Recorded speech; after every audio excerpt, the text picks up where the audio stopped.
Welcome back to the Green Flag. I'm your host, Lukas Wacker, and with me, as always, we have got Kyle Cushman, bringing you the latest and greatest in motorsports. And we start off today on a bit of a somber note, as it is 5 years ago today we lost the F1 driver, Jules Bianchi.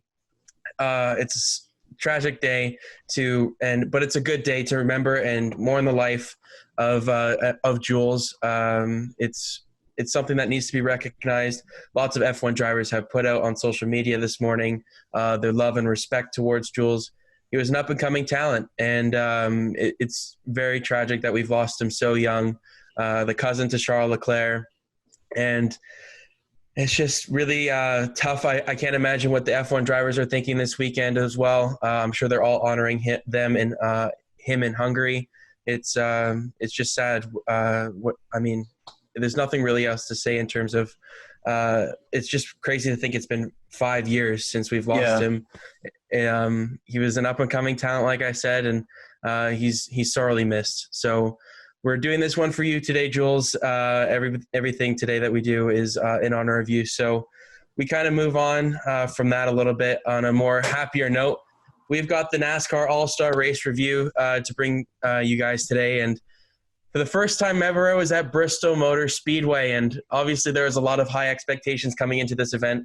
For the second time, the All-Star Race has been moved from Charlotte Motor Speedway in its history, and it was a pretty good event, I'd have to say. It was, maybe not as much excitement as we all expected, but nevertheless, under the lights at Bristol is as good as it gets. So just a quick reminder here off the top of the show, what was new this week in the All-Star Race. Obviously, Bristol, like I said, hosting it for the first time it's ever been held on a short track as well in NASCAR history, which is kind of crazy to believe since it is probably the best racing in the sport on short tracks. But it's the first time it's hosted, and we've got some new paint schemes this week with the numbers moving back on the car.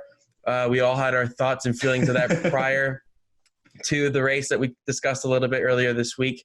We'll get on to our overall opinion on all of the new things later on in the show. And the choose cone rule is in effect, or the choose rule, or whatever they want to call it, was in effect for the first time. I liked it. We'll get into that as well. So it was a good addition to the All-Star Race, a good thing to try. Underglow was featured for the first time at a NASCAR race this week. We'll have our thoughts and opinions on that as well a little bit later. And then Bristol had a crowd this week. We had fans at the track, not for the first time, but in a large capacity. It's the largest spectator sport since the pandemic.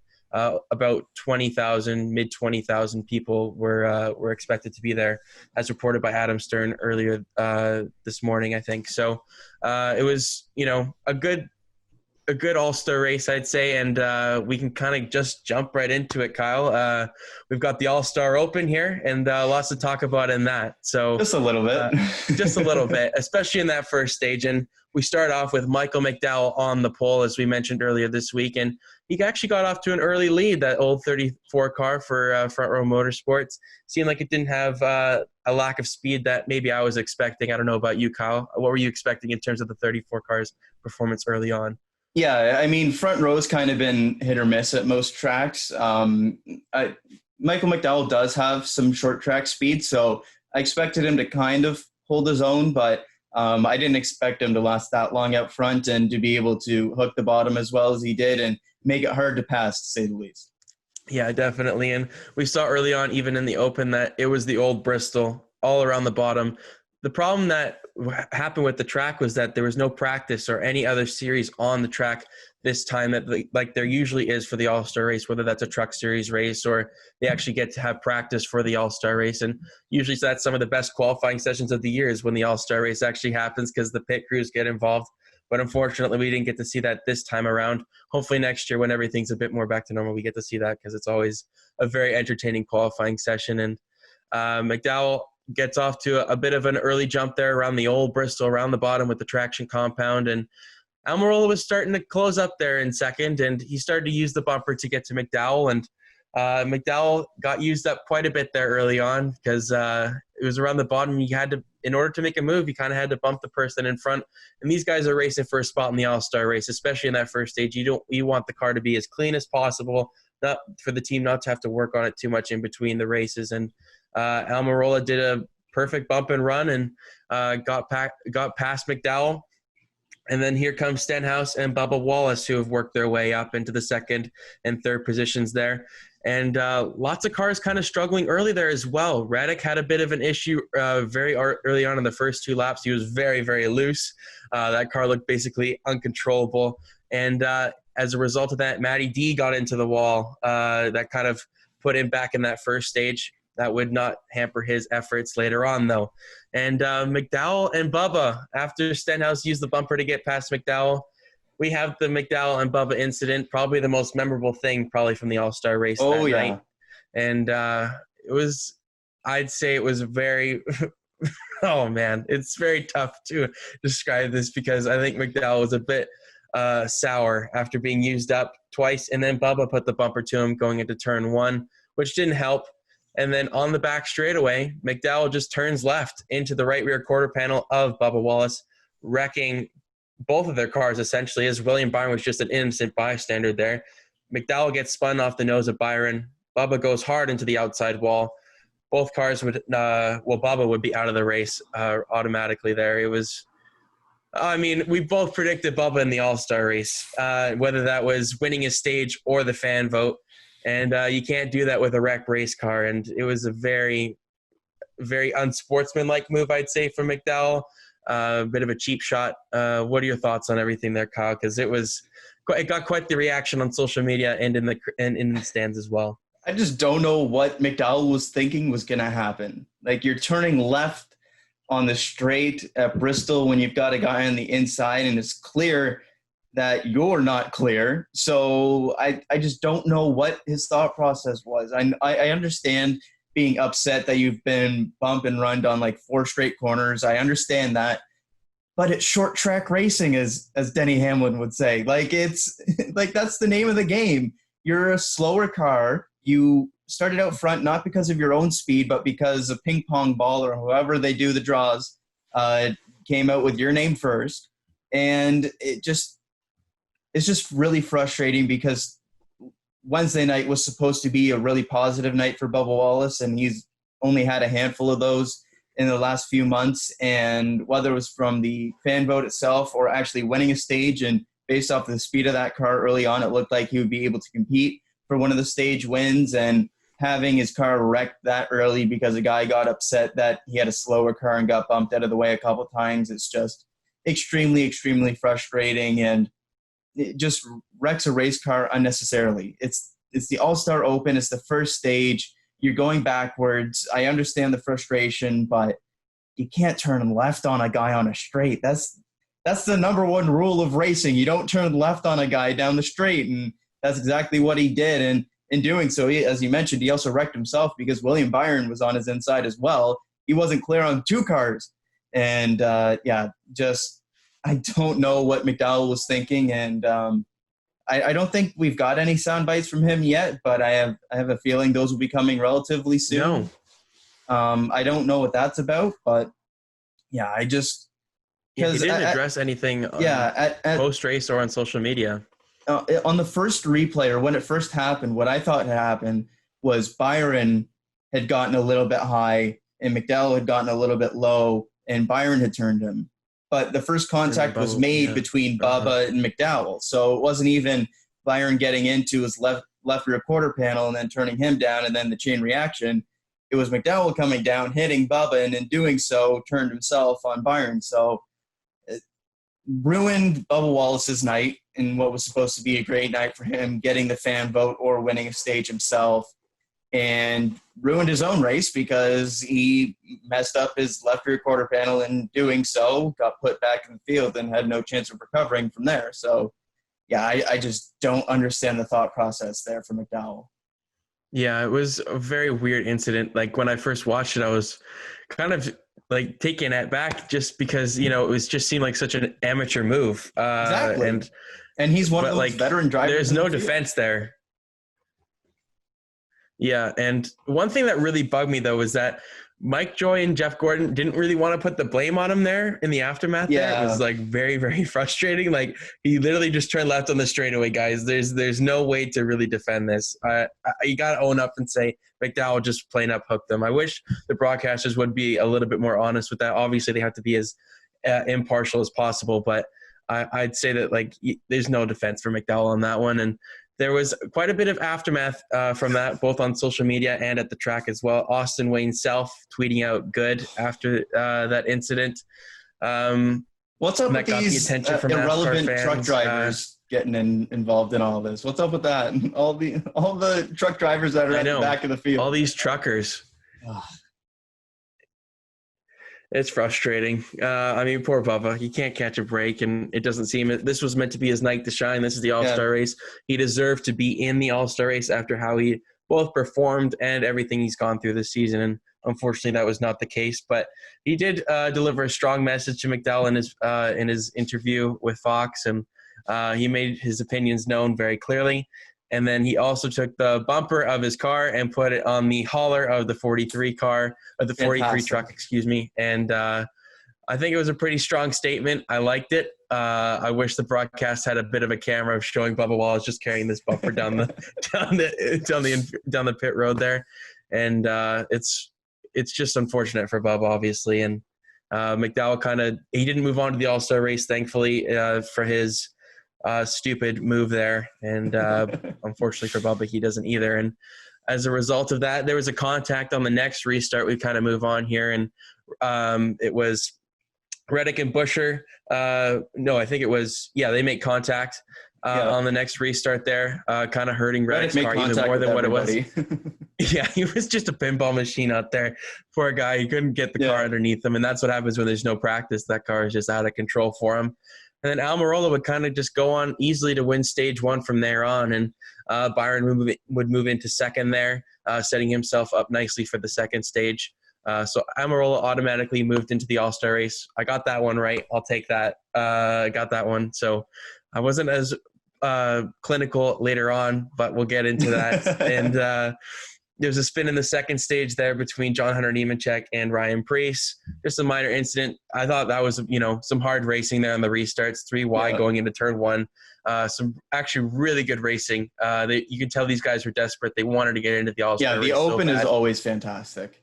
Yeah, it's when cars are more desperate, and with there's only limited spots, only 4 drivers move on, 3 through actual racing and 1 through a fan vote. There's limited opportunities to get your sponsor more exposure and to get yourself even into the All-Star race for $1 million. So those guys didn't end up moving on as well. So it kind of came down to a couple of cars here later on. Byron would win stage 2. He punches his way into the All-Star race after putting himself in the right position.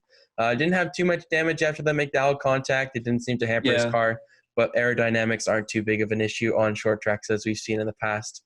So Matt DiBenedetto had worked his way up into a very good position after pitting kind of off sequence there a little bit, getting 4 tires and improving that car basically on every caution. And he definitely had speed in that 21 car, and he showed it, moving his way up to second before the end of stage 2 there, setting himself up nicely for the third and final stage. And that's basically all that happened. Matty D took off on that final restart and never looked back.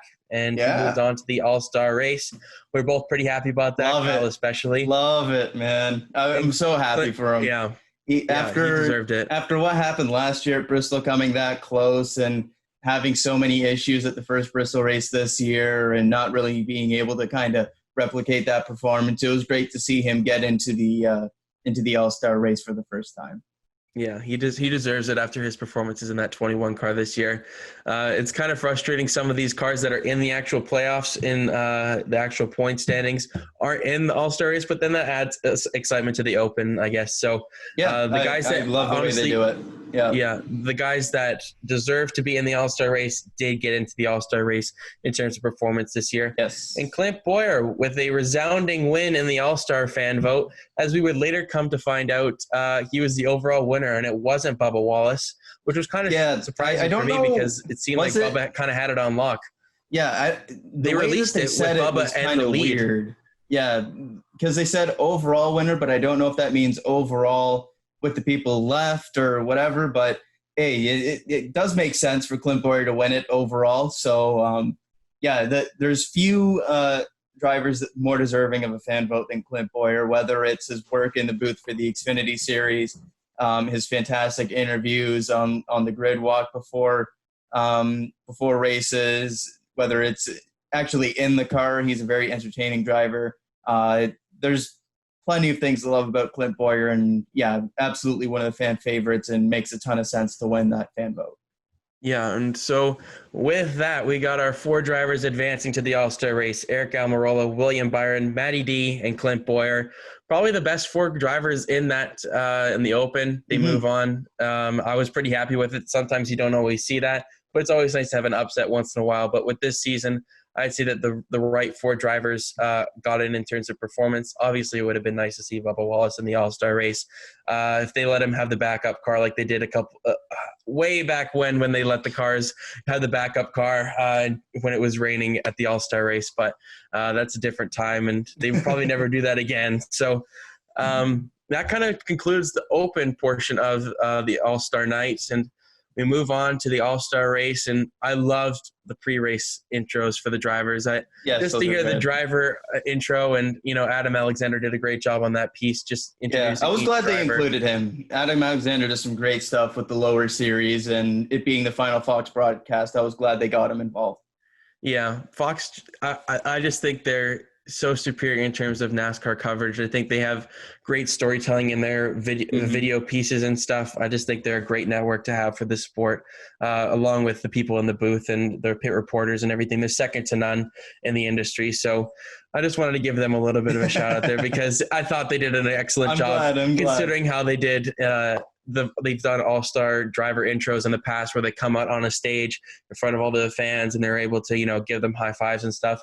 With the pandemic and everything going on, you can't do that. So they found a good option here. And I've noticed that they've kind of copied what NBC does with the camera, where they kind of look at the driver's number and they kind of and then pan up to the driver. That's what they usually do with pre-race for NBC when the pit reporters kind of introducing a driver. So I thought they've done a pretty good touch, taking something from NBC and applying it to their own. And hey, if it works, it works.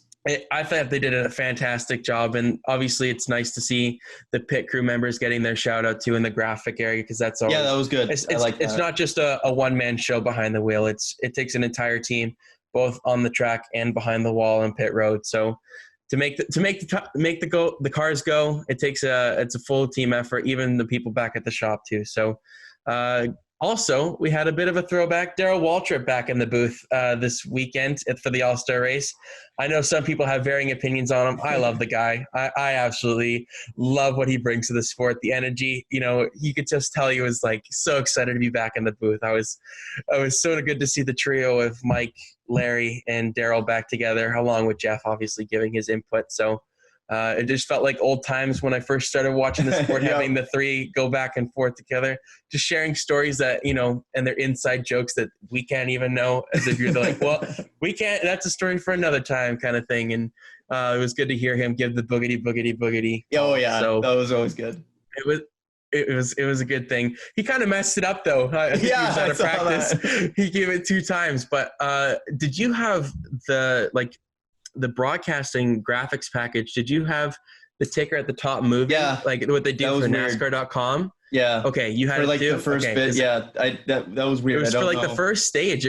I hated it. I was like, what the heck is this? Are they trying out the NASCAR.com package? Yeah. I don't like that. I much prefer the ticker down the left side, so you can always see the top 10 and then the rotation of the 11 to 20 and then further back. That's the one thing that I definitely prefer, Fox versus NBC. I don't like NBC's ticker going across the top. I think the left-hand side one is much better. And, yeah, I didn't know at the beginning if they were trying that to see if it would work or whatever. I think that's TSN's fault, to be honest. I do think that it was a Canada TSN thing, because after the first – I don't know if it was after the first commercial break or if it was after the first stage or whatever. It went back to normal. So, yeah, that was weird. I don't know what that was about. Yeah, they posted on Fox's Twitter, like the actual start of the race, what it looked like, and it was actually proper. Like it didn't look like Darrell messed it up. That's definitely thanks, Canada. Appreciate your NASCAR coverage when it's the only sport on right now. So always good to have a bit of a problem with NASCAR coverage in Canada. So I just wanted to ask you that because I was curious, and if it was exact same for me. Oh yeah, good old Canada. So we kind of move on to the start of this race now, and it felt good to just see the cars on track and at Bristol for the All-Star race. Truex actually had to drop it to the back after winning the pole. He failed pre-race inspection. Shocker. This guy Honestly, is pretty prone to it, to be honest. I think you should just rather start at the back in these races, because what's the point in even getting the qualifying draw for Truex at sometimes? But so Bowman would technically be the actual pole sitter for the race. He led the first lap and a half, I'd say, and then Ryan Blaney just took off. So he didn't really look back, Mr. Blaney. And there was a bit of an incident in stage one. Kurt Busch got turned by Brad Keselowski. Brad said in the past, if you chop him, he's going to wreck you. And he held true to that statement. Back-to-back races. On Wednesday, yeah. He doesn't. I can't believe he gets away with it, though. Like, he got no contact for the rest of the race. I don't get it. Like, Brad used to be like, NASCAR, public enemy number one. Public enemy number one. And, he still does this stuff. And, I don't know if they think he's just matured or something, but they don't necessarily always do it back to him. But Kurt Busch's day for the $1 million would basically end there. He got some damage, and it just didn't run the same for that number one car. So also in stage one, Matty D locked up the brakes, kind of trying to avoid Byron there. It was kind of a weird incident. Hit the wall. He obviously loved hitting the wall that night. Maybe he thought he could do 2 for 2, winning his stage and then winning the All-Star race. But that would not. The second one was a little too much. First one you can get away with. The second time, not so much. Yeah, you can only do so much in that little break there to fix the car. Exactly. So, I imagine, probably did a little bit more damage than what was already done to it. So we had Chase Elliott showing his speed early on as well, moving his way up to, from 13th to 3rd. That car was really, really strong from the get-go. Obviously, that speed in the spring race at Bristol only a month and a half ago or so proved to be not a fluke, and that 9 car was moving pretty fast there. And Ryan Blaney actually held on to win stage one. Pretty uneventful there after the Kurt Busch incident, as it would be, honestly, for the rest of the race, to be honest. Ryan Blaney gets the stage win. No incentive for the stage winner, to be honest. There's nothing to winning a stage. You just get a caution brake to put 4 tires on it, holding off Harvick and Chase Elliott there. So they move on to the start of stage 2 there. All drivers pitted there under that caution to get 4 tires. Ryan Newman would spin out on the next restart there, spinning into the inside wall, making slight contact there. Kyle Busch with a nice avoidance to avoid Ryan Newman there. Just said the car was too loose. Just a single car spin, no contact. It was just kind of a, just a spin and that's it. There wasn't too much to that situation. And then Chase Elliott would take the lead off of Harvick after Harvick kind of stumbled on a restart there.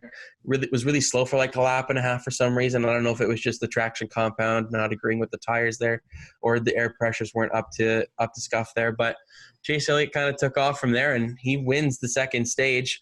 Pretty uneventful there after the Ryan Newman incident. Blaney would actually be the only car to stay out under that next caution, though.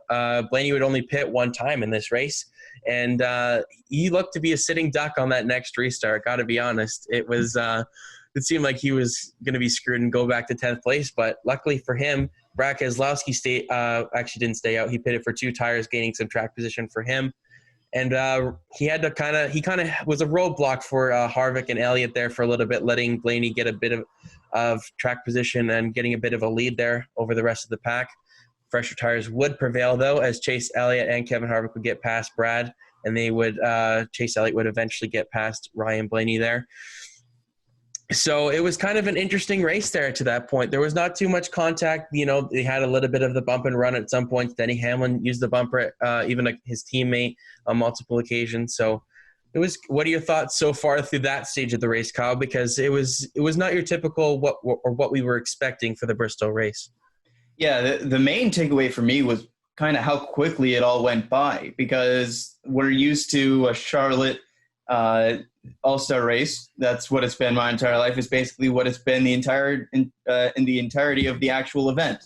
And so I'm used to an All-Star race kind of being a little bit more stretched out, a little bit longer. And it seemed like these laps were taken by like nobody's business. It was crazy how quickly these guys were getting through the stages. But yeah, I was a bit surprised to see Blaney's team go with that pit strategy, just because Blaney's so good at this track, and it seemed like they had a very good car as well based off of the first stage. And I just don't really see the advantage of trying that strategy when everybody else is on the same strategy, and you're basically a sitting duck with old tires trying the one stop after the first stage. So I didn't really get that, but yeah, it was definitely easy to see who the class of the field was at that point, who would be in contention in that final stage, because that final stage was very, very short. And I think NASCAR was kind of expecting the final stage to maybe have a caution or two to kind of stretch it out, because it was only 15 green flag laps. But yeah, I think overall the race as a whole was a lot cleaner than NASCAR expected. And as you kind of mentioned, that kind of plays into the no practice, no other series going down, and not really having the time to build in the upper groove, get the grip up there, lay down the rubber so that you can really get that two groove going. It didn't really happen at all until that final stage, and even then it was only for a couple laps that it was tried and didn't really go anywhere. So yeah, to this point, a bit what you would expect from an all-star race, even at Bristol, where not too much in terms of physicality on the racetrack, but it was definitely shaping up to be an interesting final stage based off of the different strategy for Blaney and how strong he had been, how strong in general both Elliott and Harvick had been, and whether somebody a little bit further back could pull some strategy or something and try to get up front and get themselves the all-star race victory. Yeah, it was kind of an interesting pit strategy, like you mentioned. It's Blaney was the only one to do the offset strategy. Everybody else kind of pitted and had two stops for the rest of the race. Harvick actually had three, which we'll kind of get onto here. There was a good battle there between Brad Keselowski and Kyle Busch before the end of the third stage there, that Chase Elliott would eventually go on to win, passing Blaney on the fresher tires. It was just inevitable. That 9 car was just so strong all night long, and Keselowski would actually come out ahead of Kyle Busch there at the end. It didn't really seem to hamper Kyle Busch on the final stage there, but it seemed to be a key position there because of the choose rule. But with the choose rule, maybe it isn't as much of an advantage or a disadvantage to stay in fourth or move up to third, because you get that option of going into which lane that you want, which actually was kind of interesting on the final restart, which we'll get to. And as I mentioned, Chase Elliott wins this third stage. Harvick was back to fifth there, so he pitted for fresh tires, lost a lot of track position, but he ended actually up finishing third place. That 4 car was on rails on that final 15-lap stint. All they needed was one caution. One caution. I think he would have been in the driver's seat, to be honest. 2 laps, I think he would have been aggressive to put the bumper to somebody. He would have. Fresh tires. So he's not too shy when it comes to making contact with people, as we've seen in the past. So unfortunately for Harvick, that strategy, it gave him a net gain, I guess you could say, but didn't give him the $1 million, unfortunately. But on that final restart, Elliott the leader, Blaney second, Brad third, Kyle Busch fourth, and Chase Elliott picks the top line, obviously, because it's the preferred groove. Ryan Blaney picks the top lane in second, so he kind of moves into the 4th spot. Brad Keselowski moves up to the inside line, first car on the inside line beside Chase Elliott, and Kyle Busch stays in the outside line, moving him, necessarily to 6th, as it would have been before the race. But it actually kind of worked out for Kyle Busch, as he ends up moving past the slower Blaney on the older tires and moves up to 2nd, as Brad's inside line did not get going on the restart.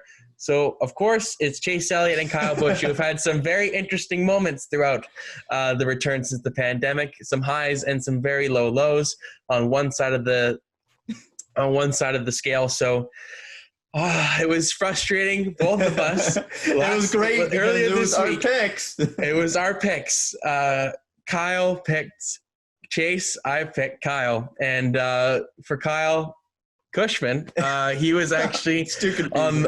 Yeah, I know. Kyle. Chase Elliott wins the All-Star race, his first career All-Star race. He holds off Kyle Busch. He couldn't quite get it going there in the high line. He tried so much.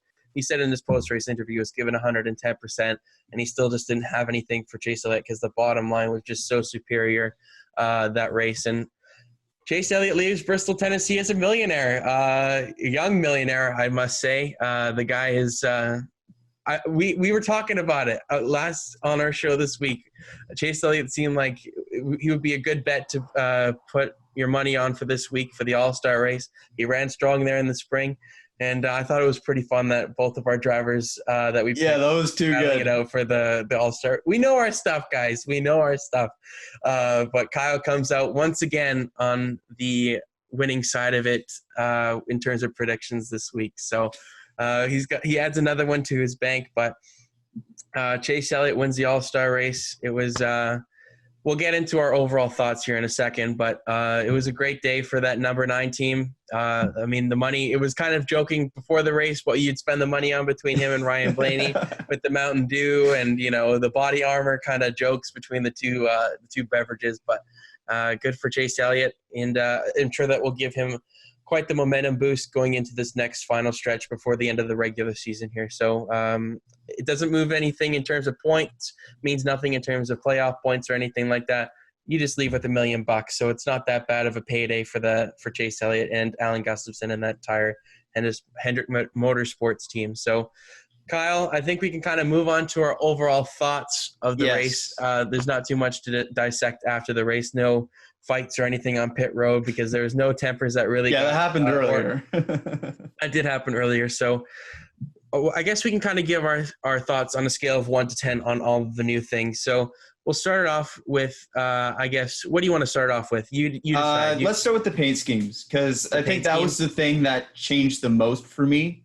Because if you look at the paint schemes on paper, it just kind of looks awkward. You're so used to seeing the number centered, and the OCD in me is like, it needs to be centered. It doesn't make sense that whatever it is. But on paper, they look terrible. But on the racetrack, I was surprised how decent they looked. I still think that the centered number looks a lot better, but it wasn't as drastic as I kind of expected it to be. It didn't draw my attention every time they went to a shot that showed cars in the corner and showed the side of the car. It wasn't as distracting as I thought it would be. And I think that's a really important thing because if moving the number back just that little bit, bringing in that extra sponsor space really does attract that much more sponsorship, whether that's in dollars or just new companies and whatnot. I think that that's something that NASCAR can legitimately look at going ahead in the future just because sponsorship is so important in this sport. And if doing something slight, like moving the number back, that the on-track product isn't affected at all and only slightly changes the actual makeup of the car, I think that was a very positive thing for NASCAR out of this because going in, I thought it was going to be like a 1 out of 10. I was going to hate it, but I actually didn't notice it all that much. And if they can kind of get used to that number placement and kind of get creative with paint schemes and whatnot, because this one was kind of rushed. You kind of just had the simple paint schemes that they normally would have been, except just sticking the extra logo on there. But if the people making the paint schemes can get used to it, have time to work with it, figure out what works, what doesn't, I think that this actually kind of has some potential going ahead into the future. And overall, I'll give it a 7.5 out of 10, where I still prefer the number being centered, but I was happily surprised with how much I didn't notice it. And given the potential positives going ahead in the future, like I said, with all the sponsorships and potential money in going towards that kind of change, that's just, I think, the biggest positive out of the 3 major differences or things that they tried out of this race. Yeah, I follow a same thought process as you in terms of my opinion on this. And I mean, I was against it. Like I've said it on the show. I did not want to see that. I hated it on paper because it just didn't seem like it's NASCAR to me. I just felt like it was kind of like a bit of a gimmick in terms of how they wanted it to look. But with the right amount of practice or the appropriate amount of time to put into the paint scheme, I'd say that it has potential to work. I mean, obviously, I'd prefer it if it stays in the center of the door. Like that's what I'm fine with where it is. Like you don't need to touch it. But if it's going to move, I think that's probably the best place to move it if you're going to move the number. And while some of the paint schemes were definitely a miss in terms of how they looked, because one thing that really, really bugged me was, I think one of them was, one was McDowell and one was Logano, because they had 2 kind of sponsors, or they put a sponsor there, but then where the sponsor usually is, they kept it blank. Yeah. And I need something there and then you can put something there. Like you have to have a sponsor in both spaces. You can't leave the, where the gas can opening is blank. You can't leave that side of the car in terms of it. Just see the color. I need a sponsor there. But in terms of the number, I think definitely some teams hit it more than others. I think Austin Dillon's one was really, really clever in terms of making the line go through the number, making the number stand out. But it didn't really take away from the sponsor too much. I actually like Kyle Busch. I know that may seem a bit biased, but I think with his sponsor, it works because you don't really need to put a big M&M's logo. Exactly. You can just put the guy because you have the M on the actual character itself. I thought it looked pretty good. I actually put a die-cast order in for it. Nice. And they actually are releasing light-up versions of it, so I'm getting that. Oh, that's awesome. It's pretty cool. I was on that pre-order pretty quickly, but I never thought I'd actually be buying a die-cast with the number moved back, but I gave in. So I think that's probably all you need to hear in itself, that I actually, purchased something with exactly nobody out of this, that I actually liked it that much, where I feel like, that would look good on a shelf somewhere. So what's the overall rating? I give it a 7 out of 10. I tweeted out, I think it has potential. It works. Maybe it's not as, what we're used to or accustomed to per se. But I think, if NASCAR does decide to move it to that specific location, it could work. So we kind of move on from that one. I'd say, thumbs up to NASCAR for trying it. It was the perfect time to try it. We move on to the next thing. I think the choose role we should talk about a little bit next here. I really, really liked it. I got to be honest. I didn't see any pit road games at the end of pit road where drivers usually stop and start, especially at Bristol. You always see that where they try and the spotter has to count the cars, see which line works, and then someone gets a penalty, and then you're on the inside anyways. So I gave it an 8.5 out of 10, as I tweeted out. I think, this could work long term. I think this should be in the sport, to be honest. The reason why it's maybe not a perfect 10, the broadcast didn't show it enough. The decision-making, maybe drivers were, wavering to one side or the other. We didn't see that. They took a commercial break, and by the time they got to the one to go, they'd already made their lineup decisions. So it was kind of hard to keep track in terms of, which driver went where, or like where there was what position they were in before they made the decision. So I wish they did a little bit more of a work on that. But I think, maybe it shouldn't be on all the tracks, but with the tracks that have preferred grooves on a restart, I think it works. So I give it a 8.5 out of 10. What are your thoughts, Kyle? Yeah, I think the rule itself is a 10 out of 10, should be at every track, removes any kind of complaint about the groove you're restarting in, any of that kind of stuff, adds another element of strategy, all that kind of stuff. The rule itself is a 10 out of 10. What dropped it down for me out of this race is the fact that the broadcast didn't really adjust anything for the rule, because this is a major, major thing if they make it an actual part of each race or select racers or whatever. And not really making it a marquee part of the broadcast, I think, was a real miss, because you missed the strategy of it. You kind of had to scramble once they came back from commercial. Okay, who was supposed to start where, who's actually starting where, all that kind of stuff. So for me, because that broadcast element was so lacking, it's only an 8 out of 10 for me. But I think this has major, major potential, especially at all these tracks that have such preferred groove starts. And we even saw it slightly in that last stage, as you mentioned, a little bit of the games being played and how the inside not going affected the end of the race, with Kyle Busch being able to get up to second and challenging for the win. So for me, it just makes too much sense going forward. And from the broadcast perspective, it's something as simple as showing or having kind of a similar graphic to what you have coming out of pit lane, where you have the who gained most, who lost most.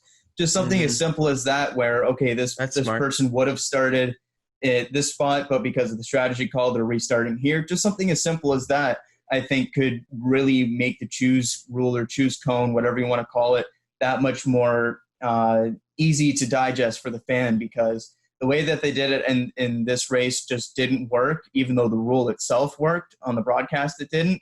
But just a couple tweaks to the broadcast could really make this a big home run going forward in NASCAR. And I don't see any reason why it shouldn't be a rule going forward because there were no issues out of this race. And I just think it makes too much sense for all the reasons that you've mentioned, for all the reasons I've mentioned, for all the reasons that the drivers have complained about grooves and whatnot in the past. It's just something that works. It brings another traditional element back from the roots of racing itself, short track racing across the country. That it's an element it's an element of that kind of style of racing everywhere, and bringing that into NASCAR just makes sense for too many reasons. Yeah, I was actually surprised there wasn't any penalties to the drivers, that they didn't miss the cone. Like sometimes you just see them, get their right front tire on the orange box coming to pit road, and you're like, how the heck did they mess that up? But then they, get this right for the restart, which was, a pleasant surprise to say the least. So I think big thumbs up to NASCAR. That's probably the biggest success of the whole All-Star experience. And hopefully we will see that in the future. Maybe we won't see it this season per se. I would imagine they should try again at the Bristol. I think they should do it again at Bristol in the playoffs. Okay. I think they should do that. I think that would be I think it would work. Like they proved that it works on that track. If they're going to do it, I think that would be a perfect time to try it in a real race. So if it doesn't happen this season, I'm not going to be too upset about it, but I think it should be in the sport on a consistent basis. So I'm happy with it. Like I like that the guy that's in second comes out of the restart second, because it's always so sucky for the guy that, is in second place and they fall back to fifth because it's just because of their restart. And it's not their fault. They have to start on that line because the leader picks the preferred line. They don't have a choice. Same for third, fourth, fifth, sixth. They don't have a choice on the lane they restart. And you can be running in second place, have it clear by like 6 seconds on the guy in third, and a caution comes out and you end up finishing fifth because you had to start on the inside, and the inside isn't the preferred groove, and the outside gets going, you don't, and your race is essentially ruined from that point on. So it just makes too much sense from that perspective as well. And on top of that, it just adds another element where people can play the strategy game, get up front, and if you get a good restart, you can all of a sudden say it's a track that has a much preferred groove. All of a sudden you can go from like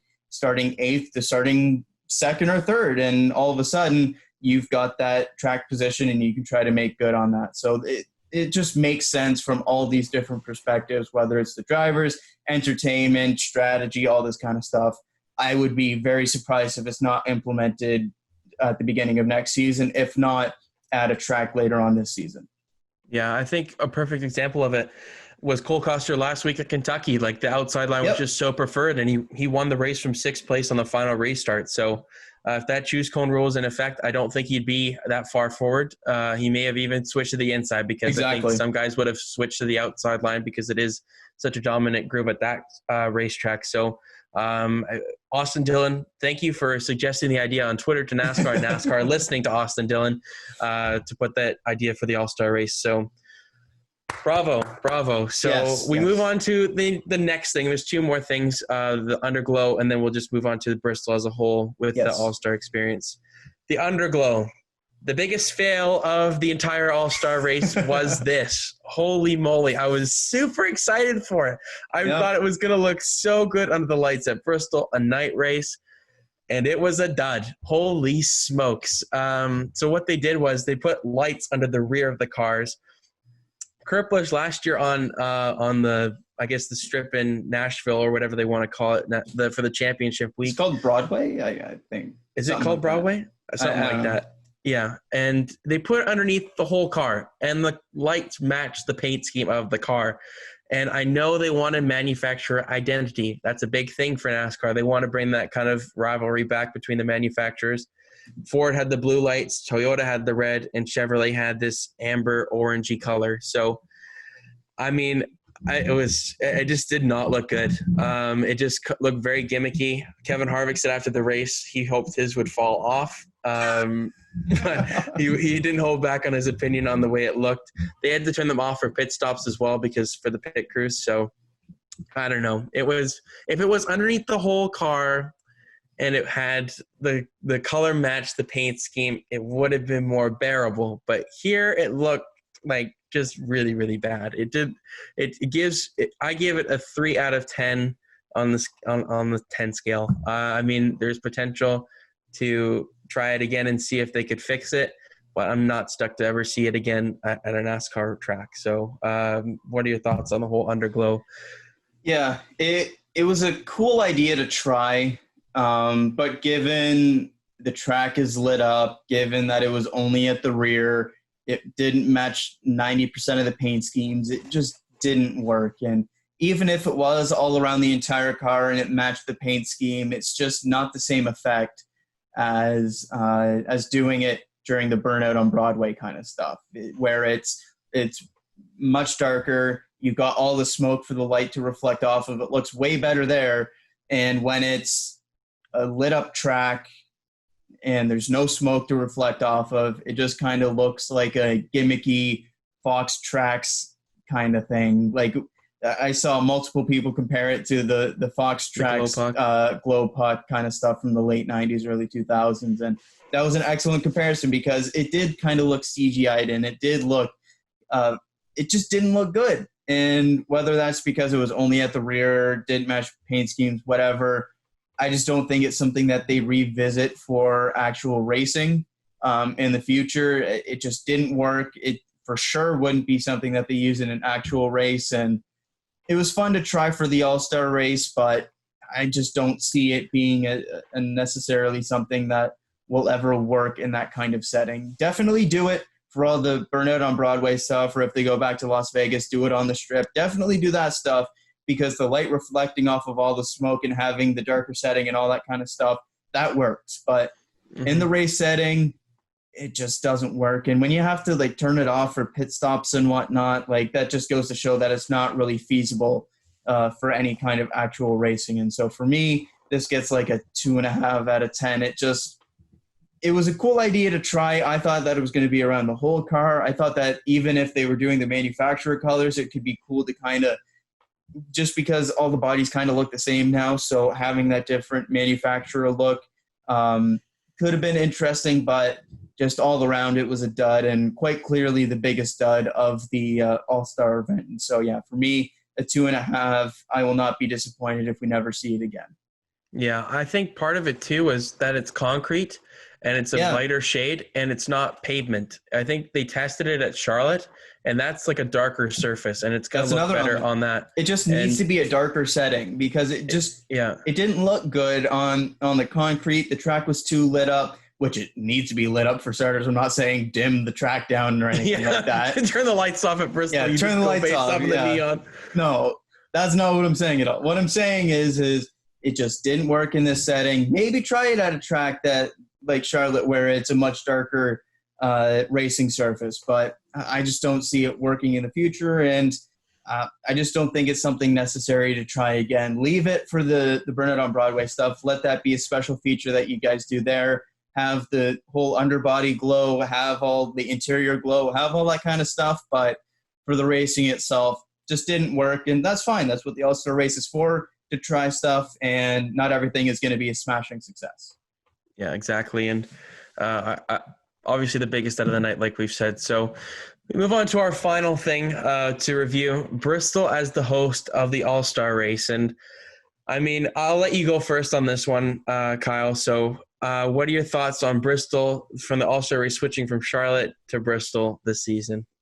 I like the idea of moving the All-Star race from Charlotte to Bristol, for starters. I don't want to disparage Bristol in any way, shape, or form, but the way that they did it, it didn't really work in the way it was intended, because the track was too green. There wasn't enough racing on the track to lay down rubber to get the two grooves going. So it was essentially just a one groove thing until maybe the last 3 laps, when somebody tried the outside line and was able to only lose like a 1/2 tenth in the lap. So they, going forward, if they're going to keep it at Bristol, you need more racing on it to lay down more rubber. Or just not have the inside line have that much of the traction compound, because it made it too much of the preferred groove. So you need to do something in that regard. And I thought the open was very good. I thought the open was solid. You don't really need to change anything, and maybe changing some of the traction compound or the amount of grip levels, whether that's from rubber laid down previous, whatever. I think that's definitely good. You can leave that alone. But the actual All-Star race itself only had, I believe it was 44 minutes of on-track racing. 44 minutes. That's the easiest $1 million you could ever get. At Bristol Motor Speedway, that's just not enough time. Whether it's to make changes, lay down rubber, like if that race was extended so that it was even just an hour and 15 minutes of actual on-track racing, you have that second groove start to come in. You get people trying the outside groove longer, and I think it just becomes an overall better product and kind of the product we expected. But it was just too green of a racetrack. The actual on-track racing wasn't long enough. Like, I remember watching the first stage and then, oh my goodness, the fourth stage is starting already? What even is happening? Like, it was just overall too short of an actual all-star race. I felt like the combined open and all-star race itself kind of combined to be like the average or the length of kind of one race rather than being two separate events. And I definitely understand why they kind of went for that, but it didn't work for what Bristol is supposed to be.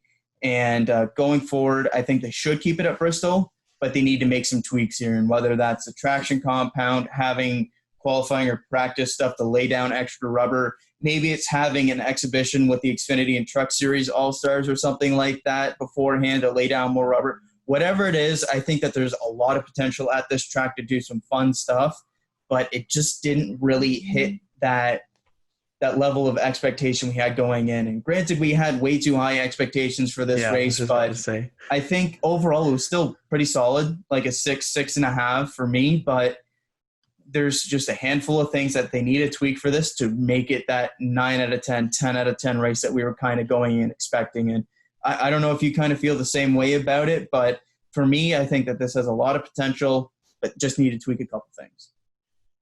Yeah, I agree. Totally. The race was 140 laps. I think if they increased to 200, I think you'd hit that sweet spot. 140 laps around Bristol is just a bit too short for me, especially when you have laps that are just about 15 seconds and the final stage was over in 4 minutes. Like it's too short.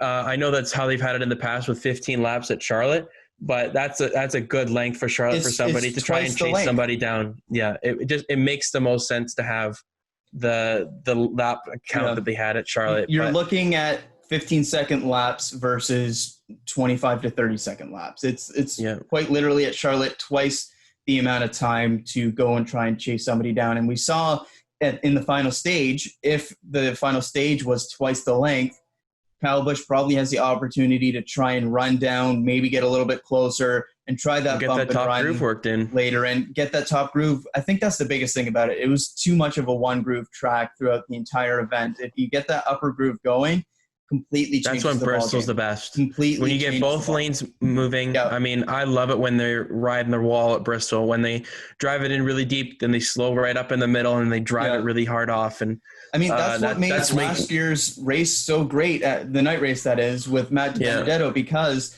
DiBenedetto was able to do both grooves. It started the run low and then he went high and then it eventually started going back down low. And then that's when Denny Hamlin was able to make up the time because it's not running the same groove. It's all over the place. And I think another element is 20 cars versus 40, which we usually see in lap traffic, plays such a massive role in regular Bristol races, and not having that element definitely affected things. But I think that, you change the traction, and whether that's having more racing earlier so the track isn't so green, extending the race itself. I think that they're a couple tweaks away from making this an absolute banger of an event like it used to be. Yeah, I think with the pandemic, it's really, it's just not exactly, the full potential of what it is.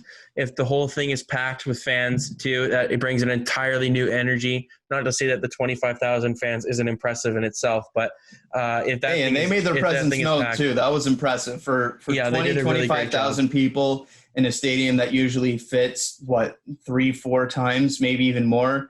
the amount, like that's some impressive stuff. So actually, I think it's like 5 times. It's like 160,000. So, yeah, very impressive for the fans that were there. I think that side of things as well was handled very well.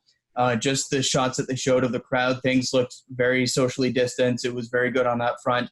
I think they picked a good number, capping it at 30,000, having slightly less than that in the mid-20s, I believe it was reported. So that was good on that front. But yeah, this close to an absolute banger of an event, and that's okay. It was the first time you tried it. Let's just not say, okay, it wasn't as good. Don't give it a one and done. Don't do a one and done. Let's try it again next year. You have to give this time. Regular setting, fix a couple of things you did. Let's get Xfinity. Let's get trucks in there. Let's have fun with this. Let's not have this one and done. Let's keep improving from here. Let's not go back to Old Faithful at Charlotte and have a mediocre all-star race. Let's try and build this up to be a fantastic event at Bristol every year.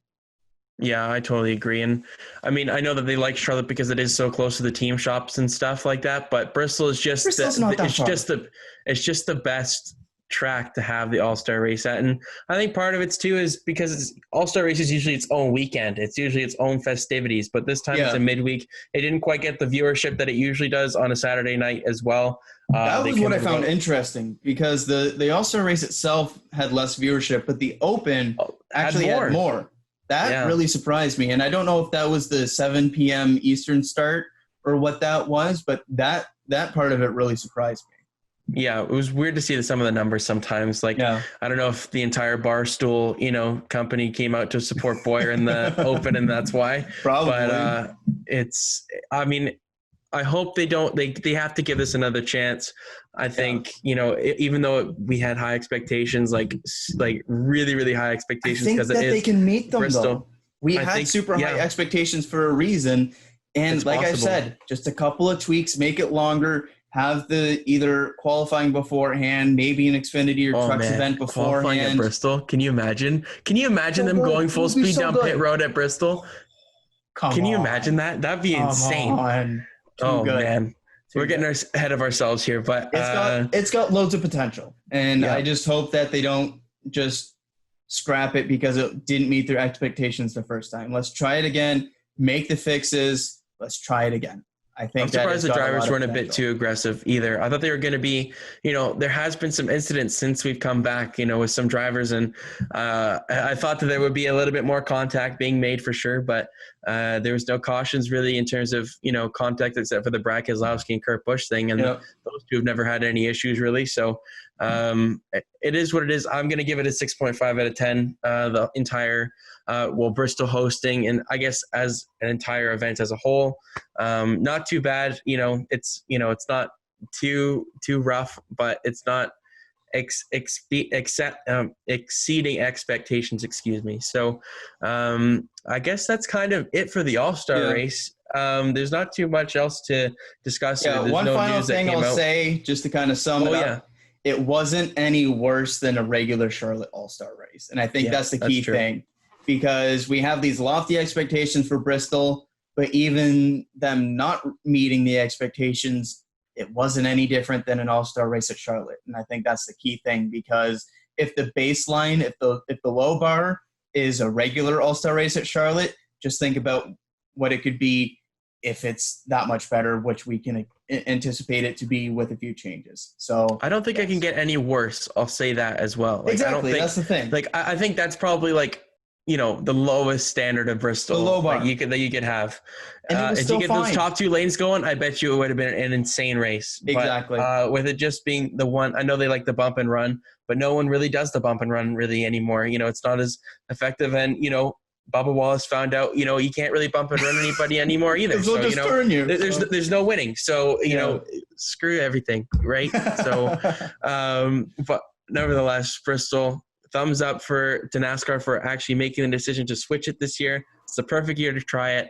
I'm glad it wasn't at Charlotte as well, because they had the doubleheader. Screw Charlotte. I don't need to see another 1.5 mile race at Charlotte. So Bristol was the right decision, and hopefully they go back there again next year with just making some slight tweaks, like we said. It doesn't need much, a little bit of tinkering here and there, but overall, I'd say that, Bristol is the future of the All-Star race and should be the future of the All-Star race. So I don't need it to move it to every track either. It can stay at Bristol. Yeah. It doesn't need to. It doesn't have to do this. You don't need a full rotation. If it works at one track, keep it at the one track. The reason why we moved it from Charlotte is because it wasn't working at that one track. It used to work at that one track. Doesn't anymore. Let's try it at something that in theory would improve the product. And even though it kind of stayed at that baseline this year, may get potential in the future. Yeah, definitely. And it's crazy to think how much has changed in a year from, Larson winning the All-Star race to now at Charlotte, where they're trying out the new package and everything like that. And, with the different look, and now they've gone to an entirely different short track where they can't really test a 1.5 mile track package. So, I'm happy about it. Bristol's, it's always got our attention. It's always going to get a thumbs up from us fans. So with that, the All-Star race is here and gone. That is kind of it for the All-Star race, but we have our Cush's threes for this week at the All-Star race to kind of wrap things up.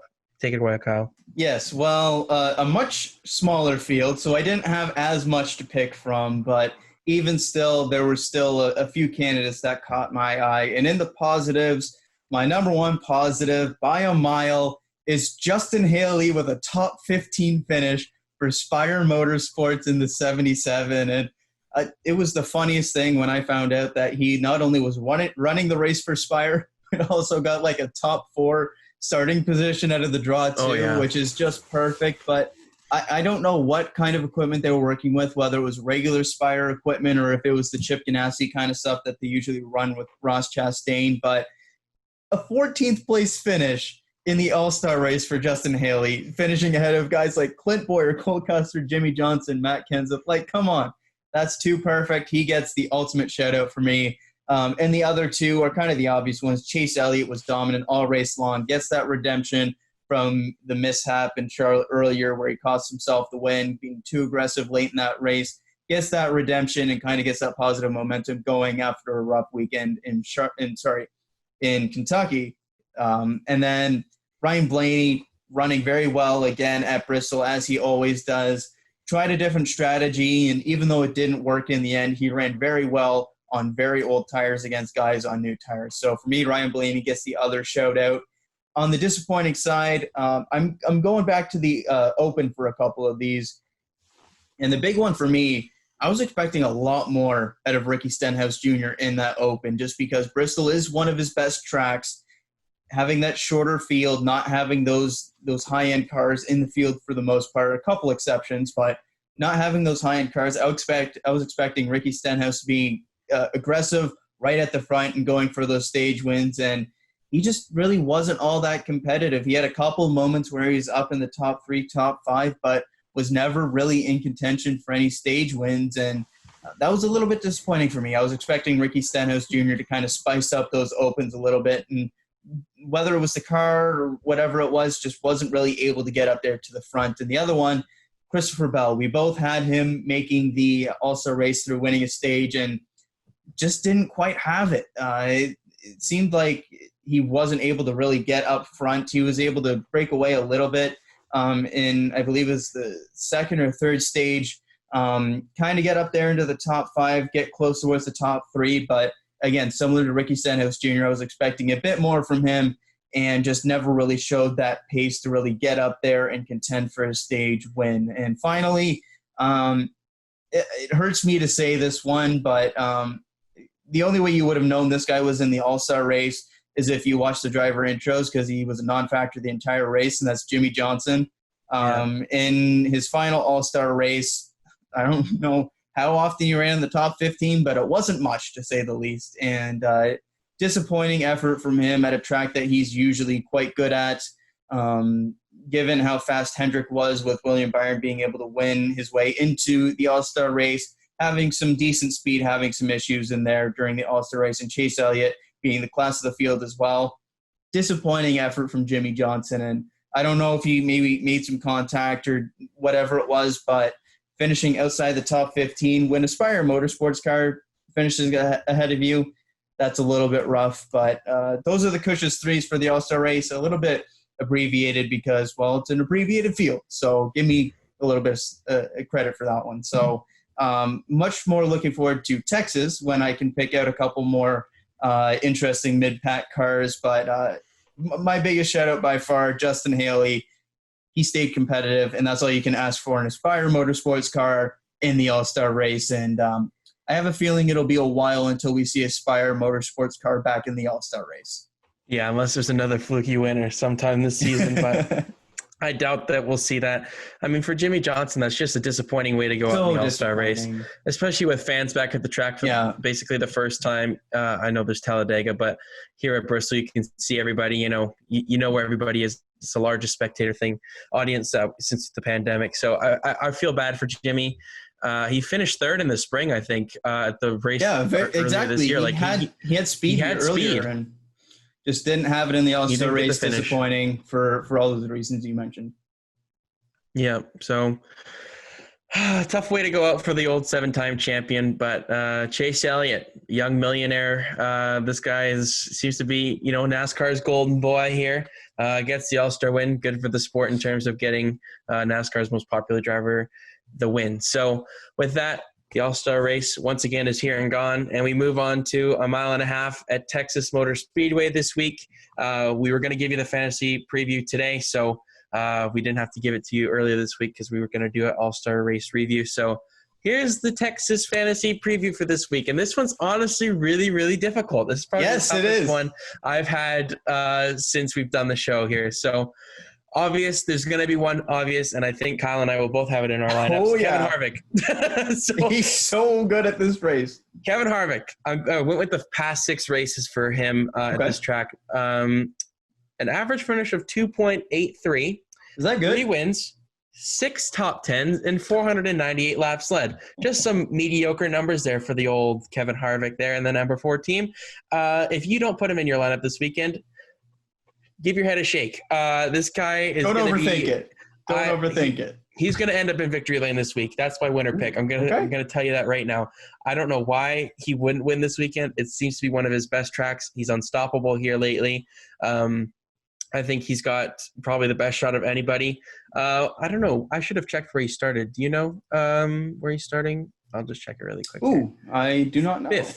Fifth. Okay, yeah, perfect. Yeah, he's going to be, in contention there pretty early on. So I'll say Harvick gets a great stage win for you, if not a win. So Harvick's in my lineup. Eric Jones is also in my lineup this week, and I'm giving him another shot. He's got an average finish in his career of 9.43. It leads actually all of active drivers. I know he's only had 7 starts there, but it's still some pretty decent numbers for Eric Jones. He was good in the Xfinity Series here. He got his inaugural Xfinity Series win at this track as well. 103 laps led, 5 top 10s, and 7 starts. So I think he's a pretty good bet. He doesn't have a great starting position because of his points position, but hopefully, with Texas, he'll work his way up to maybe 10th by the first stage and get you some, top 5 stage points in stage 2. But I think you're looking at a better overall finish for Eric Jones if you're going to put him in your lineup. I am, at least. I think this is probably one of his best tracks remaining on the regular season schedule. So I was debating on whether to put him in or not, but I have him in there for now. We'll see how I feel coming Sunday. Third, I have Eric Almirola, the pole sitter, the luckiest son of a gun I've ever seen with this random draw stuff. I think he's finished in the starting top 4 in at least 70% of the races. At least. This guy is, he's got the magic number he's got the magic. He needs to be buying a lot of lottery tickets. This guy is pretty lucky lately, and he's had a pretty good string of momentum. Texas is pretty similar to Kentucky in terms of recently paved, a bit flatter in some areas. Eric Almirola was really strong at Kentucky. He's been probably one of the hottest drivers on the entire circuit the past month and a half or so. I'd say Eric Almirola is a pretty good bet to get you some stage points. He may not get the best overall finish because Texas isn't necessarily his best track, but I'm going for stage points, and I bet that he could probably get a solid top 12 run for you. He's got an average finish in the past 6 races of 13.67, so not the greatest, but he's on pole, like I mentioned. I think with track position being key, it's tough to pass around Texas since it is a single groove track to an extent once again. I think Eric Almirola will get you some decent stage points if nothing goes wrong for him in the first stage. So Another one I've got here, another Ford, Ryan Blaney. I think this guy's going to be pretty strong this weekend as well. He may not have the best numbers here statistically in his career, but I put that to being in the Wood Brothers car for some of his earlier starts. I think he's been pretty solid once he's been in the Penske equipment. He's got an average finish in the past 6 races of 11.67, 233 laps led, and he's been really strong on the mile and a half tracks this season. So he's my 4th guy in my lineup, and I'm going to stay in the Penske stable again for Joey Logano this week. I think he's going to be really strong. That 22 car has not necessarily been too quick since we've come back from the break with the pandemic, but I think this is a good track for him to turn it around. In the past 6 races, he's an average finish of 6.67, so really, really strong numbers for Logano there. 106 laps led and 5 top 10s. So I think he's got a pretty good shot at getting you some solid points there at Texas this weekend. And for my garage pick, it's a bit of an oddball one. Okay. I'm going with a rookie. I'm going with Christopher Bell here this weekend in my garage. I think after seeing the rookie win at Kentucky last week, I don't know if it's got me scared or what, but I'm going to go with Christopher Bell. The poor guy can't catch a break with these draws, but I say that he's run really, really strong in Xfinity there. I'll give you his Xfinity stats in his career there. An average finish of 8.8, which is pretty solid. I looked at some of the names on that list, but in his starts, I think it's – how many starts does he have here? I think it's 7 starts for Bell. That sounds right, so, yeah. And – they're really, really solid numbers. You've got like Cup guys like Eric Jones or Kyle Busch that have come down in 2 starts and they've won their race kind of thing. But he's the best Xfinity regular that I've seen in recent years. He's better than Cole Custer and Tyler Reddick. I think he's going to be the best rookie this weekend. He has 273 laps led, only has 1 win though, and that's coming in the fall of last season to book his place into Miami for that championship. I think he's riding good momentum into this weekend as well after having a 7th place finish at Kentucky. I think Christopher Bell could, he may not get you the stage points once again, but I think a strong finish for Christopher Bell could be in the cards for this week at Texas. And we've got some honorable mentions. There's so many you can honestly pick from. Don't honestly stick to my lineup because, there's really, really strong candidates to get in there. Kyle Busch is going to be one. He's got some pretty strong stats at Texas in the past.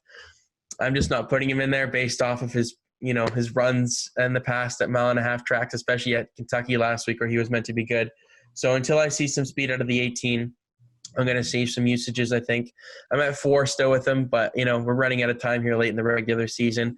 Chase Elliott could be another one you're looking at. I've got the usages on him. I might put him in there. I was contemplating between him and Eric Jones. He wanted an Xfinity race here when he was racing full-time in that series. He's got some decent numbers there, maybe not the strongest. He's got Kansas is definitely going to be one next week that we talk about where he's going to be a stable in my lineup. So Chase Elliott is another one. Matt Kenseth has some really strong numbers there. He could be a sleeper pick for your garage.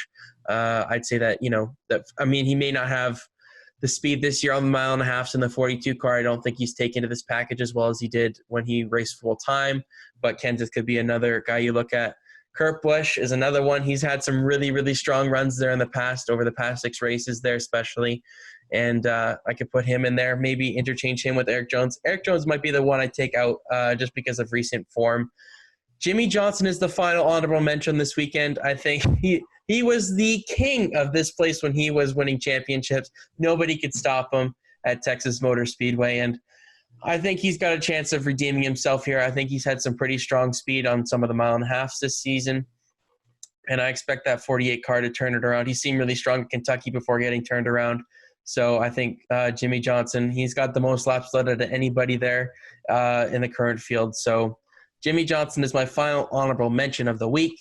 And the guys to stay away from, actually not too many. I think there's a lot of guys that could get you some strong points. This is a pretty wide open one, I think, yeah.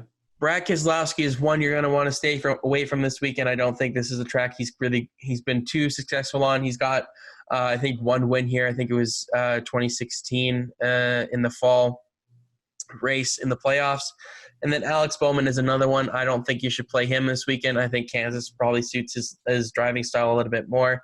And the 88 has been kind of sluggish lately. So I only have 2 guys to stay away from this weekend. I think it's a pretty open field in terms of what you want to use. It depends on your usages this week. So Kyle, I imagine that yours is probably a little bit different than mine because I went a little bit off the board in some cases, but we've got definitely more options to choose from, more than any other since we've talked about fantasy. Yeah, this one was interesting because the stats would tell you to put in Eric Jones and Kyle Busch for sure, but just given how poor they both performed last week at Kentucky, I'm a little bit apprehensive to put them in. And so even though Eric Jones has been really good here and Kyle Busch has been really good here, I just can't put them in my lineup this week. I'm going to save them for later and going to go a bit of a different route for those. But Kevin Harvick is the recent king here. There's no reason to not put him in your lineup. I don't care if you've got one usage left, you're using that usage at Texas. Don't overthink Kevin Harvick for this one. After that, opens up quite a bit more. Eric Almirola, for sure, in my lineup. Actually, surprisingly, was very good here last year at Texas. In the March race, finished 7th, and in the November race, actually finished 2nd to Kevin Harvick. So some good runs here last year. That team has exponentially more speed this season than they had last year as well. Starting on pole, I think he's going to get the stage points, and he's going to get a very solid finish as well. I think Eric Almirola is going to be one of the top points getters this weekend. Joey Logano as well. I think Penske is going to be pretty solid. Logano hasn't been great since the restart, but I think this is a track that he can really start going over the last 10 races. He does have 6 top 5s, is in your lineup. He's in mine as well. And finally, the other one we share, Christopher Bell. I think he was very good here in the Xfinity Series, especially last year, winning that November race, running well in the March race as well, finishing behind Tyler Reddick and Kyle Busch in that one. Was competitive in both of those for sure. And given how that car and that team has really been building up speed, they ran very well at Kentucky, as you mentioned. Not the exact same track, but similar in some regards. I think that Christopher Bell is a decent bet for going into this weekend. Where we differ is Hendrick Motorsports. I think this is going to be a very good day for Hendrick Motorsports for all 4 cars. But the 2 that I'm going with, Chase Elliott, he was excellent at this track at the beginning of his career. Last year, faltered a little bit, but I think he gets back in his groove here. 2 top 5s, 2 top 5s, 3 top 10s overall in the 8 races he's run here. I think he finds his form again coming off of that midweek win in the All-Star race. He's going to have a good day and contend for the win in this one. And finally, Jimmy Johnson does make my lineup. He's going to be in my garage to start, but I wouldn't be surprised if he finds his way in. As you mentioned, he was excellent here in the past, but even last year had a very solid finish in the March race, finishing in 5th, and that's even with how disappointing that team was all year long last year. Given the speed that they had at Kentucky, obviously disappointing finish because of the incident on one of the late restarts with Brad Keselowski. Similar track, mile and a half. I think that Jimmy Johnson is going to have another solid day, as will William Byron and Alex Bowman, but Elliott and Johnson are the 2 making my fantasy lineup from Hendrick Motorsports. And for some honorable mentions, again, Byron and Bowman, I think, are going to have good days here as well. Byron has some good stats here. Bowman with a top 5 finish in the 2nd race here in November last year. I think Hendrick is going to have a very solid day this weekend. Another duo that I'm looking at from the same team potentially is RCR. Tyler Reddick was good here in the Xfinity Series last year, was up there contending with Kyle Busch even for an Xfinity win here, and Austin Dillon as well. Given how good of a finish he had at Kentucky, they've really been finding some momentum here. And given that Cole Custer has that win now, getting himself in the playoffs, that bumps that playoff bubble ever so higher. Now it's just the top 15 in points making it in because Cole Custer is outside that top 16. I think that's going to be even more urgency from Austin Dillon and Tyler Reddick. I think that they could be in contention for some stage points and a good finish as well. So that's my lineup, and those are my honorable mentions for this week. And my one stay away from, you might be surprised because I've mentioned him a couple of the past weeks as a guy that you should look out for. I don't think Cole Custer is a guy you should buy into the hype for this weekend, and that's because he just wasn't all that good here in the Xfinity Series last year especially. And I feel like a lot of people are going to buy into that Cole Custer hype this weekend, given how I said it's a similar track.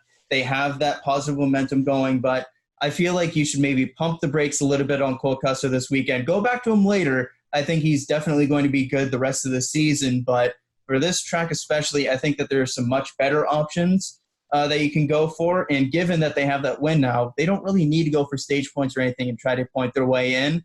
I feel like there's some other candidates that are going to try for those stage points, need those better finishes, and maybe be some better bets than Cole Custer, especially this weekend. So that's what I got in my lineup. A little bit similar in some regards, but we do differ a little bit here. Should be interesting to see how this one plays out. Yeah, for sure. And two notable admissions from both of our fantasy lineups this weekend, our discussions entirely. Martin Truex Jr. and Denny Hamlin. Both guys we did not mention. Truex, maybe you could put him in depending on your usages, but it's not the strongest track for Martin Truex Jr. in the past. And Denny Hamlin obviously had that spin in the fall race there last year, which put him in a must-win situation there at Phoenix. So I don't know. I just don't think that these are those. This track guys. Maybe not be the best usage for those guys. I think when you're looking at the Daytona Road Course coming up, I think Truex will be very, very strong there. I think that's going to be definitely a usage that we'll both put him in there. Both Daytonas. You've got the Daytona Super Speedway, and Denny Hamlin has been the class of the field at the Super Speedways recently. So I think that, both of those guys you should absolutely be saving for later.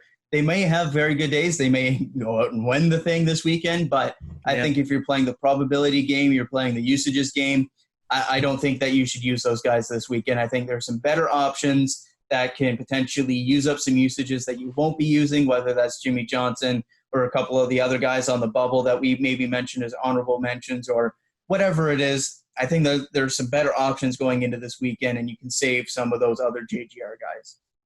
Yeah, lots of options though this week. Don't hold this back is a pretty wide open one. The usages shouldn't play too much of a factor in your decision making this week. I think the mainstay in everybody's lineup will be Kevin Harvick, but around that you can kind of build around him. So I think that's a good base. Kevin Harvick is your base. That's all you need for your base, and you should get a decent point stay out of it. So hopefully Kevin you don't Harvick look like idiots. Very much has max 60-point potential this week. I'll just say very much so. Yeah, he with his starting position and just how good that 4 car has been this season. I think if he doesn't get you at least 40 points this week, I would put him in your garage, to be honest, because I think that usage will be very, very valuable coming down the stretch, especially at Dover later on in this season. So I don't think he will have a bad day.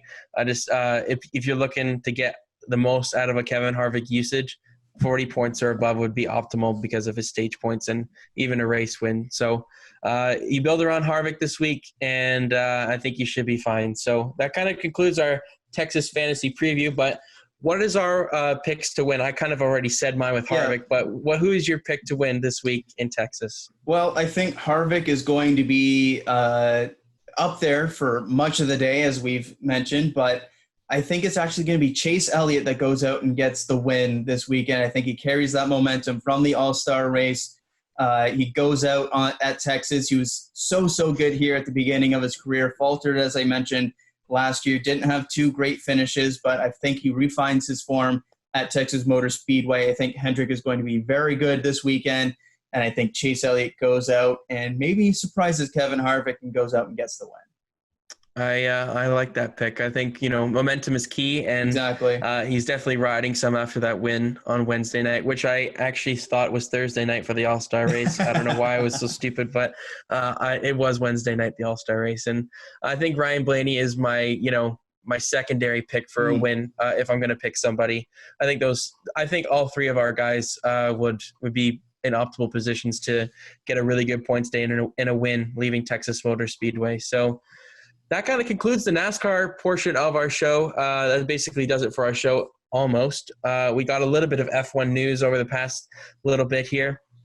Some rumors, at least. So a little, I guess, a rumor. But Sebastian Vettel, out of a seat from Ferrari after this season, is trying to find a seat somewhere. Where can he find one? There's none at Mercedes. There's probably not going to be any at Red Bull.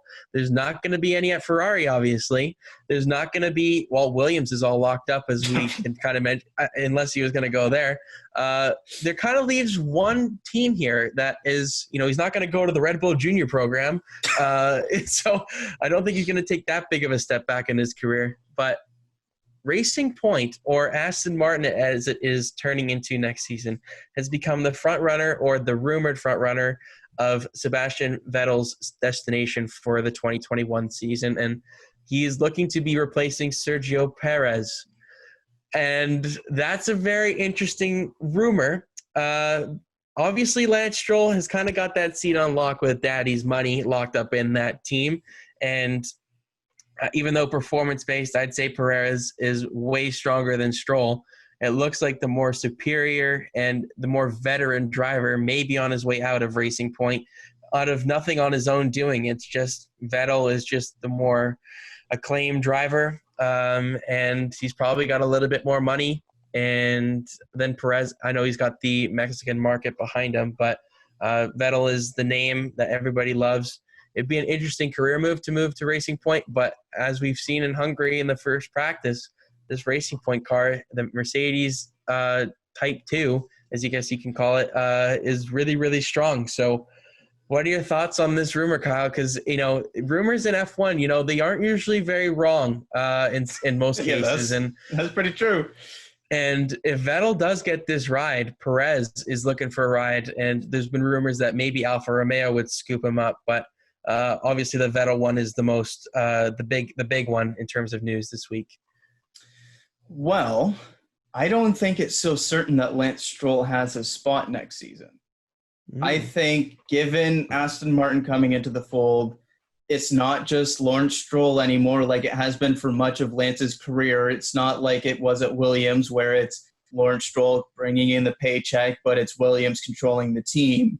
It's Lawrence Stroll plus a lot of other people now. It's not just Lawrence Stroll as the one guy. And yes, he's the head of the consortium, but he's not the sole consortium. And given Lance Stroll has been decent, but not fantastic, and given Sergio Perez has been so strong to start this year, and a Sebastian Vettel that's available, I seriously think that we could be looking at an Aston Martin lineup next year of Sergio Perez and Sebastian Vettel, with Lance Stroll taking a step back into a reserve role and maybe coming back into the fold in a year or maybe two when Perez or Vettel moves on from that point. But I think there's some truth to this rumor. I seriously believe that Vettel will be in Racing Point / Aston Martin next season.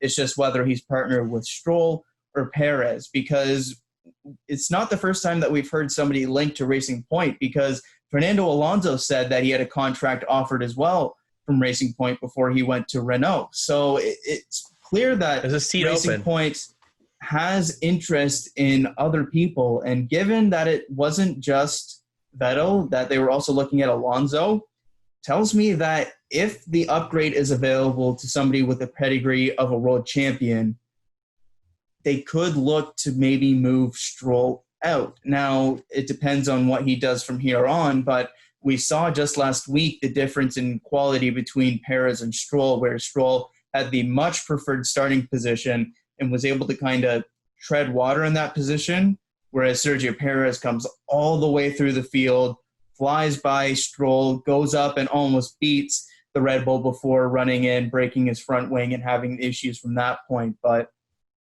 I legitimately think that Perez and Vettel is a very likely duo for next season at Aston Martin. And if that's the case, you can put that lineup against any other lineup in the field, and they can at least hold their own, because Perez has shown consistently that he can perform in some lesser equipment. He's done so for forever at Force India / Racing Point.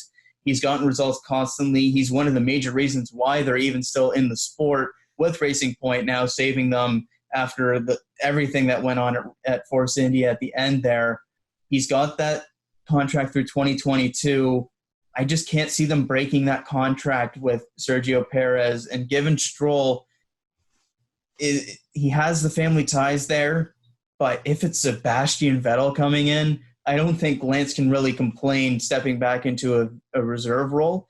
But even then, he's going to learn a ton having Sergio Perez and Sebastian Vettel as his teammates as well there. So I just think it makes too much sense from Racing Point / Aston Martin's point of view to bring in Vettel and maybe move Stroll back. Now, we'll see if that's what actually happens. If the swap is Vettel for Perez, maybe there's a little bit more talk there with Vettel taking the step back and given his recent performance, the amount of cars he's wrecked kind of recently, and given how consistent Perez is, maybe there's some talk there about whether that's even a logical move for them. But if the move is Vettel for Stroll, I mean, that's kind of a no-brainer in any other circumstance. It's just whether Lawrence has enough swing to keep his son in that car or not. And I think that's going to be fascinating to see how that plays out, because you would think that something kind of has to happen soon there, because if it is Perez coming out of his seat, he kind of needs to be bought out relatively soon, unless there's some kind of opt-out clause in his contract or something. But I'm fascinated to see how this plays out, because it's not too often we get to see the family ties play in here in Formula One. And given the Stroll connection, Sebastian Vettel being the one as well, this seems like it's going to be a juicy rumor that's going to play out quite a bit these next few weeks. Yeah, and it's crazy to think that these two guys with Perez and Vettel, they were rumored to be the Ferrari duo if Raikkonen ever left Ferrari and Perez would come in. That was because Perez was just so good in that Force India when it was Force India. Yes. And he got like those superior finishes. It got the most out of those cars. And it was rumored that he needs a ride in a top car. And Ferrari seemed to be the best destination for him back, I guess, in 2015, 2016 kind of area there. And those kind of took aside when Charles Leclerc came up, and the young gun, came through the Ferrari junior program kind of thing, kind of took the spotlight away from Perez. And what a story what would be if Vettel comes and joins Perez at the new Aston Martin when they rebrand for next season. So I'm interested to see how this rumor unfolds. It's not like NASCAR where some rumors, they kind of go by the wayside. Formula One is pretty accurate in terms of when a driver is rumored to be going someplace. There's a lot of people that like to talk in Formula One, to say the least.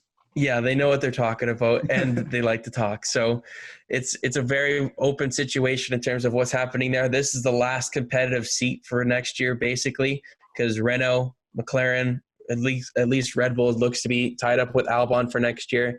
And then Mercedes is going to keep Hamilton and Bottas, obviously. So this would be the last kind of midfield team, per se, that can get solid points that's available for Vettel next season. This is his last chance to really stay in the sport, even if he wants to, which it seems like he does. Yeah. And I think this would be a great opportunity for Racing Point to get that even more exposure as a team and a company, to get a 4-time world champion into your car in a midfield teom. It's kind of like Fernando Alonso coming to Renault again. It'd be very interesting to see those two kind of battle it out.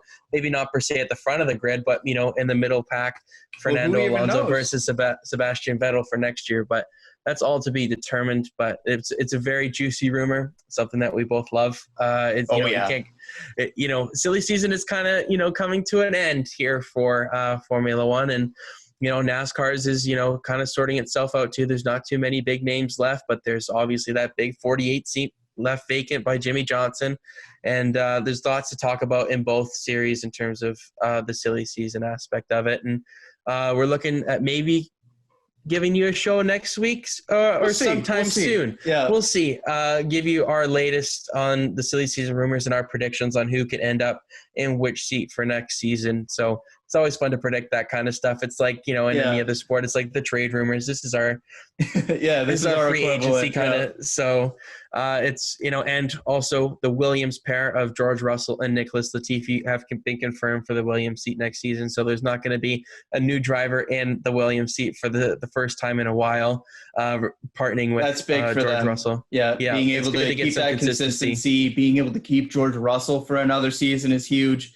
That's just great for them. But I think A one Canadian on the grid again. Exactly. I think one key aspect here to watch out for is because the rules and regulations have been extended for a season. So we're going to have the same rules next year as we do this year, whereas it was supposed to change for next season in both NASCAR and Formula One. So for Formula One, I think that could play key because if Sebastian Vettel takes a 1-year deal at Racing Point or has like a 2-year deal with an opt-out and more high-end seats become available with those 2022 regulations and those kind of things, that can play in as well, where he takes the short-term seat that has potential at Racing Point, and then when Racing Point can't really go out and copy their Mercedes because it's a brand new car, who knows what Fernando Alonso's doing, if he's one and done coming back for a season, or if he's going to look to race multiple seasons again. Who knows what else is available, maybe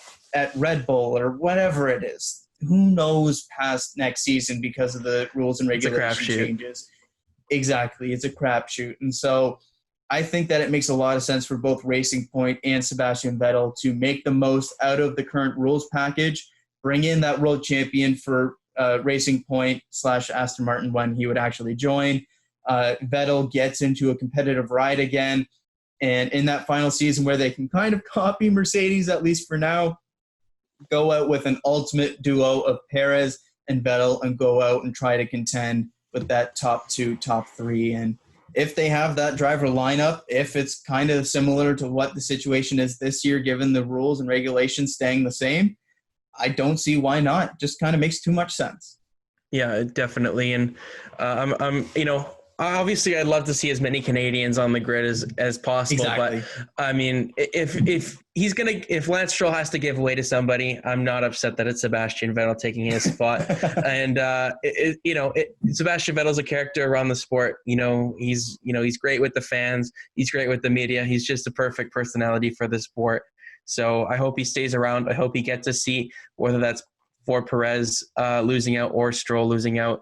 I just think he deserves a seat in F1, gives him a second chance. He kind of got booted out the door just because they just didn't want him anymore, essentially. And I think he deserves a shot to regain some sort of credibility within the sport in terms of his driving. Essentially.